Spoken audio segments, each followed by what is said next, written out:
சென்னையில தினசரி 1000 matric ton கட்டுமான கழிவுகள் உருவாக்கிக்கிட்டு இருக்கு.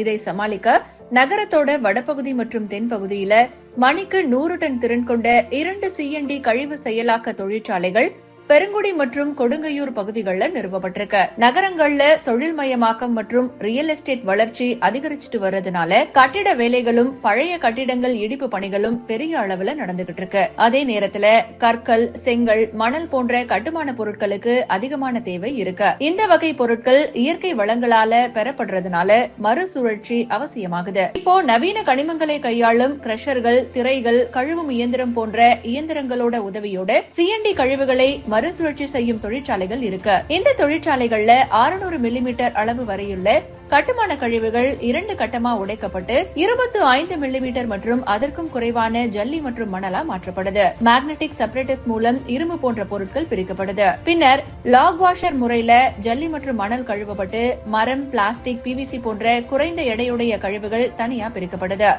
சிறிய அளவிற்கு உடைக்கப்பட்ட கற்கள் சிறந்த தரமான மணல் தயாரிக்க வெர்டிகல் ஷாஃப்ட் இம்பாக்டர் மூலம் மேலோட்டமா பொடியாக்கப்படும். இந்த மாதிரி பெறக்கூடிய மணல் மற்றும் பொடி பொருட்கள் கழுவப்பட்டு சிறசரப்பான மற்றும் மென்மையான மணலா பிரிக்கப்படும். 75 மைக்ரான் அளவிற்கு குறைவான மண், ஹைட்ரோசைக்ளோன்ஸ் பிரிக்கப்பட்டு லைட் வெயிட் செங்கல் மற்றும் பிளாஸ்டரிங் வேலைகளுக்கு பயன்படும் பொருட்களா மாற்றப்படுது. மேலும் ரெடிமிக்ஸ் கான்கிரீட் தயாரிக்கவும் இது பயன்படுத்தப்படுது. கட்டிட கழிவுகள் செயலாக்க தொழிற்சாலைகளில் இருந்து தயாரிக்கப்படும் ஜல்லி மற்றும் மணல் பொருட்கள் இந்திய தொழில்நுட்ப நிறுவனத்தால் IIT மெட்ராஸ் தரச்சான்று பெறப்பட்டிருக்கு. பொதுமக்கள் தங்களோட கட்டிட கழிவுகளை பெருநகர சென்னை மாநகராட்சி இணையதளத்தில் ஒப்புதல் வழங்கப்பட்டவர்களை தொடர்பு கொண்டு கட்டிட கழிவுகளை அகற்றலாம்.